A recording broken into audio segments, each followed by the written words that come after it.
안녕하십니까. 라티스 글로벌의 윤광원입니다. 반갑습니다. 현지화를 하시는 데 있어서 좀 뭐랄까요. 바로바로 쓸 수 있는 정보들, 그런 것들 위주로 다시 재편을 했습니다. 그러니까 오늘 제가 좀 마음이 급해서 1시간이면 사실 너무 작은 시간이거든요. 뭔가를 알려드리기에는 빨리빨리 진행을 할 거고요. 중간중간에 Q&A가 별도로 있긴 합니다만 중간중간에 궁금하신 점 있으면 언제든 손을 들고 질문해 주시면 그거에 답변을 해드리고 넘어가도록 하겠습니다. 저는 라티스 글로벌이라는 회사의 대표를 맡아보고 있고요. 저희 회사는 아시는 분도 계실 거고 또 처음 듣는 분도 계시겠지만 번역 현지화를 전문적으로 하는 회사입니다. 그리고 그 외에 지금 이제 영역을 좀 확장해서 게임 다국어 QA, 테스팅, 그리고 커뮤니티 관리, CS까지 현재 진행을 하고 있고요. 관련한 솔루션들도 다양하게 이제 공급을 하고 있습니다. 우선 가장 먼저 현지화가 무엇인가라고 하는 말씀을 먼저 드리고 출발을 하겠습니다. 경험을 개발하는 사람, 생산하는 사람은 의도된 경험이 있어요. 그런데 서로 다른 언어를 쓰는 사람들이 또 서로 다른 문화에 있는 사람들이 처음 기획한 그 경험을 제대로 경험할 수 있게 하기 위해서 현지화를 하는 거다라고 생각하시면 될 것 같고요. 현지화라는 생태계가 어떻게 구성되어 있는지를 간단하게 먼저 한번 알려드리자면, 여러분들이 번역회사에 여러분들이 컨텐츠를 탁 던져서 번역해 주세요 하면 번역회사는 이런 구조로 움직입니다. 여기 보시면 번역회사의 어카운트 매니저가 있게 되고요. 다음에 그 프로젝트를 담당하는 프로젝트 매니저, 보통 PM이라고 얘기하죠. 그리고 현지화 관련한 엔지니어링을 담당하는 엔지니어들, 그 다음에 링귀스트, 번역이나 감수, QA, 프로프리딩 같은 걸 하는 그런 분들이 또 한 팀으로 붙게 되고, 마지막으로 DTP나 아니면 음향이나 뭐 더빙 뭐 이런 거를 하시는 분들이 또 한 부류 들어갑니다. 크게 세 부류의 사람들이 들어가게 되고요. 현지화를 실제로 전문적으로 하는 회사들에서 거치는 프로세스인데요. 현지화를 하게 되면 가장 먼저 하는 일은 현지화 프로젝트 문의가 들어왔을 때 그 해당되는 컨텐츠와 고객의 수요를 분석하는 일입니다. 그래서 컨텐츠 받고 고객하고 미팅을 통해서 이건 어떤 종류의 컨텐츠고 언제까지 번역을 해야 되고 어떤 요구사항이 있는지를 들어요. 그걸 바탕으로 해서 분석을 하고 견적을 하고 통과가 되면 이제 프로젝트에 대한 기획에 들어갑니다. 프로젝트를 기획하는 것은 크게 보면 프로젝트에 소요되는 내 외부 인적 자원이나 네트워크를 연결해서 한 팀을 구성하는 일이 하나가 있고요. 그 다음에 실질적으로 컨텐츠를 갖다가 가져와서 분석해서 스케줄링을 하는 일들을 잡을 수가 있어요. 용어집과 스타일 가이드를 만들어요. 용어집이 어떻게 생겼는지 대충 짐작이 가시죠? 예를 들어서 우리가 한영 번역을 해야 돼요. 우리 게임을. 그러면 한글이 달린 컬럼이, 예를 들어서 엑셀 파일이라면 한글이 달린 컬럼이 있고 영어가 달린 컬럼이 있고, 좀 잘 만든 용어집은 그 옆에 메타 정보들이 많이 있죠. 가령 예를 들어서 이것이 NPC 이름인지 마을의 이름인지 UI인지 이런 정보들이 쭉 적혀 있습니다. 제 생각에는 품질의 70%는 용어에서 갈린다고 보거든요. 좀 큰 게임들, 가령 예를 들어서 MMORPG 같은 경우에는 용어가 3만 개에서 5만 개 정도 나옵니다. 정말 어마어마한 용어들이 나오잖아요. 이 용어를 제대로 잡지 못하면 품질이라는 건 기대할 수가 없어요. 그 다음에 스타일 가이드는 뭐냐? 어떻게 번역을 할 것인지에 대한 가이드입니다. 저희 같은 경우에는 텍스트만 가지고 번역하는 경우에는 무조건 중립적으로 해라 라고 얘기를 합니다. 예를 들면 뭐 무조건 경어체를 써라, 내지는 무조건 반어체를 써라. 영어로 만들 때 가령 예를 들어서 표현하는 방법이 뭐 투부정사가 있고 동명사가 있으면 제목이 뭐 동명사를 써라, 이런 부분들을 맞추는 거예요. 프리 엔지니어링이라는 걸 합니다. 이 작업은 뭐냐면 먼저 번역가들에게 줄 패키지를 만드는 작업이에요. 말씀드렸듯이 저희가 번역을 하기 위해서 특정 프로그램을 사용하는데 세계적으로 많이 쓰여지는 한 두세 가지 정도의 소프트웨어가 있습니다. 그 소프트웨어에서 열면 바로 열 수 있도록 번역 파일, 바이링구얼 파일이라고 하는데 소스하고 타겟이 이렇게 가서 박혀 있고 타겟에 번역을 하면 들어가고 하는 그런 파일들하고 용어집, 그 다음에 레퍼런스로 쓸 수 있는 여러 가령 기획서라든지 이런 것들, 아니면 아까 말씀드렸던 스타일 가이드, 이런 것들을 다 묶어서 폴더로 정리해서 집으로 묶어서 전달을 해드리죠. 그러면 보통 그런 것들이 바로 열릴 수 있게 구조가 되어 있어요. 번역을 아무리 잘해도 처음 번역을 할 땐 들쑥날쑥합니다. 문맥에 맞지 않게. 그래서 그걸 탁탁 쳐서 우리가 원하는 최종 품질로 만들어주는 일을 하는 분들을 저희는 링귀스트라고 하는데, 링귀스트 분들이 번역본을 잡아가지고 일관되게 틀을 잡아주는 거죠. 그게 다 끝나면 포스트 엔지니어링을 통해서 저희가 고객에게 납품할 수 있는 최종 패키지를 만들게 되고 고객에게 그걸 전달을 하게 됩니다. 여기까지가 텍스트를 저희가 레벨에서 할 수 있는 전부예요. 다음으로는 여러분들이 실제로 로컬리제이션을 직접 하지 않으시더라도 로컬리제이션을 하는 서비스 조직 내지는 현지에서 누군가와 로컬리제이션에 대한 대화를 나누실 때 필요한 용어들이 있습니다. 첫 번째는 번역하는 회사의 구분입니다. 번역회사는 크게 두 가지로 분류가 돼요. SLV와 MLV. SLV는 싱글 랭귀지 벤더입니다. 무슨 얘기냐? 전 세계 어디를 가도 번역 물량 중에 가장 많은 물량은 자기 자국어를 영어로 번역하거나 영어를 자기 나라 말로 번역하는 물량이에요. 이렇게 특정한 랭귀지에 딱 귀속돼서 번역하는 회사들은 싱글 랭귀지 벤더. 그게 아니고 우리는 영한 한영도 하지만 그 영어에서부터 중국어도 하고 일본어도 하고 러시아어도 하고 여러 개 언어를 한다. 그럼 멀티 랭귀지 벤더입니다. 두 번째는 CAT라는 말인데요. 아주 자주 쓰여지는 말입니다.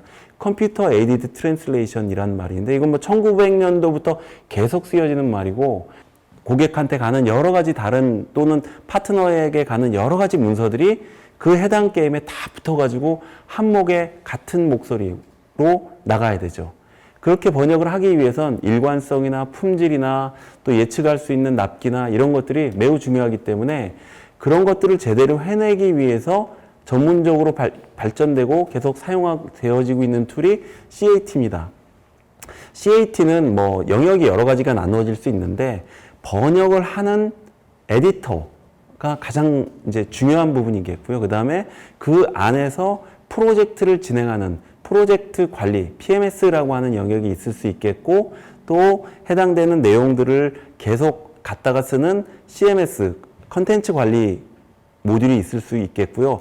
또 커뮤니케이션 모듈이 있을 수 있겠고 여러 가지가 있는데 가장 기본적으로 많이 쓰이는 건 에디터입니다. 그리고 그 뒤에 써 있는 머신 트랜슬레이션이라는 건 한 번씩 다 들어보셨을 거예요. 그죠? 우리가 팝하고 아니면 구글 번역 이런 것들이 머신 트랜슬레이션이죠. 그리고 바이링구얼 파일이라는 게 있는데 아까 말씀드렸다시피 TM에 껴서 번역 과정을 다 담을 수 있는 파일이에요. 그래서 타겟 랭귀지의 번역을 담는다든지 아니면 번역된 결과에 대해서 리뷰를 남긴다든지 이런 프로세스를 한목에 담을 수 있게 구성되어 있는 파일, 이게 바이링구얼 파일입니다. 번역 메모리라고 하는 게 뭐냐에 대해서 간단히 설명을 드릴게요. 번역 메모리는 간단히 말씀드리면 번역되어진 결과물을 문장상으로 저장해서 다시 재사용하는 기술입니다. TM이 있으면 번역을 한 것들은 다 차용을 해서 써놓고 지금 이번에 새로 업데이트된 내용만을 쓰기 때문에 그런 비용을 낼 필요가 없는 거죠. 그런 장점들이 있기 때문에 TM은 꼭 챙기셔야 된다. 두 번째, 턴베이스입니다. 턴베이스는 비용에 관련한 이슈가 아닙니다. 턴베이스가 꼭 필요한 이슈는 품질입니다. 현지화를 잘해보고 싶다 하면 필요한 것들, 요소를 세 가지로 축약을 하자면 제가 이제 사업을 하면서 맨날 많이 쓰는 건데요. 3P 필요합니다. 그래서 팔러시하고 플랫폼하고 피플 이 세 가지 요소가 필요한데 현지화를 잘하기 위해서는 먼저 현지화의 품질에 대한 내부 정의가 필요합니다. 예를 들어서 우리는 구체적으로 이런 번역의 퀄리티에 대한 이슈를 정리를 해놓는 거죠. 랭귀지에 대한 우리 선택이 있어야 돼요.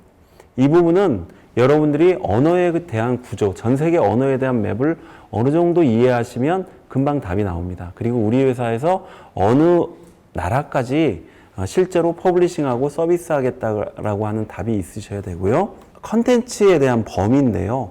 게임 운영이라든지 아니면 CS라든지 아니면 커뮤니티 관리라든지 예를 들면 그런 경우 많이 있죠. 이제 요즘 많이들 그 소개 홈페이지를 별도로 안 만드시니까 그것 없이 그냥 페이스북 페이지를 글로벌하게 하나를 만들어 놓으세요. 그거를 여러 개 운영하시는 건 너무 힘드시니까. 그러면 진짜 처음에는 전 세계 언어가 올라옵니다. 뭐 경험하셨죠, 그죠? 막 인도말도 올라오고 막 이상한 거 막 태국어 막 올라옵니다. 근데 영어만 대답해주면 그 다음에 영어만 올라오죠. 영어로만 계속 올라옵니다. 그러면 그 페이지는 자연스럽게 영어 페이지가 되죠. 영어 못하면 얘기 안 하죠. 얘기하고 싶어도. 그래서 우리가 어디까지, 서비스도 어디까지, 컨텐츠도 어디까지 할 것인가에 대한 우리 회사의 전략이 있어야 되고 그것에 맞는 전술이 필요하다는 말씀을 드리고 싶습니다. 이 프로즈닷컴이라는 곳을 한번 들어가 보십시오. 이게 유럽에 있는 전 세계 번역가 또는 번역회사들이 일감을 주고받는 사이트입니다.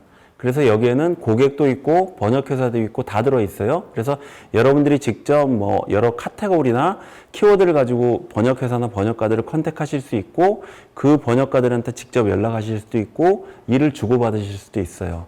두 번째는 아까 말씀드렸다시피 번역회사에 외주를 주실 때는 반드시 이 세 가지는 챙겨 받으십시오.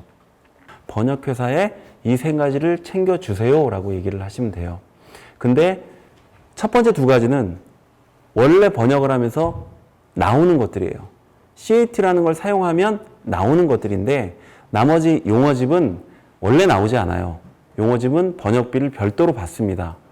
그러면 어떻게 할 수 있을까에 대해서 나름 전술을 여러분들이 가지고 계실 필요가 있는 거죠. 가령 예를 들면 우리가 용어를 할 만한 것들을 미리 추려놓고 그쪽에서 얘기할 때 용어집을 먼저 번역하게 하고 번역하고 그걸 갖다가 TM으로 쌓아서 번역기로 돌리면 실제로 용어집에 있는 많은 내용들이 번역 문서 내에 컨텐츠 내에 들어 있습니다.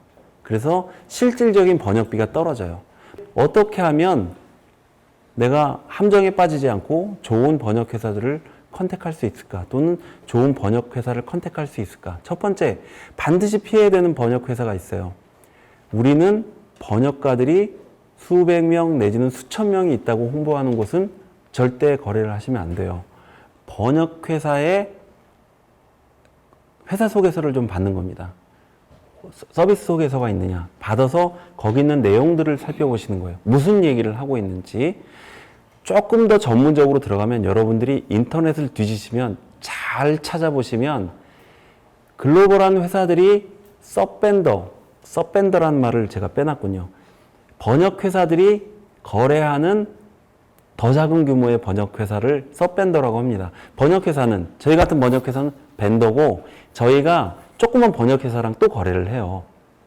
왜냐하면 여러 가지 일정이나 어떤 특정 분야나 이런 이유 때문에 또는 현지에 있는 회사들이나 그러면 그런 회사들을 처음 모집할 때 퀘스처네어를 줍니다. 그래서 거기를 다 입력하게 해요. 예를 들면 너희는 몇 명 있니? CAT 툴은 뭘 가지고 있니? 번역 범위는 어디까지 가능하니? 랭귀지는 뭐니? 이런 것들을 쭉 정리해 놓은 게 있어요. 그런 것들을 구하실 수 있다면 그런 것들을 채워오게 만드는 것도 하나 방법입니다. 기간에 대한 산정인데요. 한 달하고 일주일 정도의 번역 기간이 소요됩니다. 그러면 앞뒤로 3, 4일씩 빼면 결국은 한 달 반 정도가 제일 품질을 담보하면서도 빠른 시간이라고 보시면 돼요. 그 시간 정도를 확보해 주실 때 여러분들이 품질이라는 걸 갖다 기대하실 수 있다는 얘기입니다. 해당되는 문장의 위와 아래가 같으면 퍼펙트 매치를 떨굽니다. 그럼 퍼펙트 매치는 뭐냐면 문맥도 같다는 뜻이에요. 퍼펙트 매치는 청구를 안 합니다. 노매치에 대한 번역 가격이 워드당 100원이라면 퍼지 매치는 70원, 이그젝트 매치는 30원 정도고 퍼펙트 매치는 완전히 0원이에요. 퍼펙트 매치를 끌어올릴 수 있는 방법을 여러분들이 가지고 계시다면 이미 인터내셔널라이제이션을 훌륭히 잘 하고 계신 거다라는 말씀을 드릴 수 있겠습니다.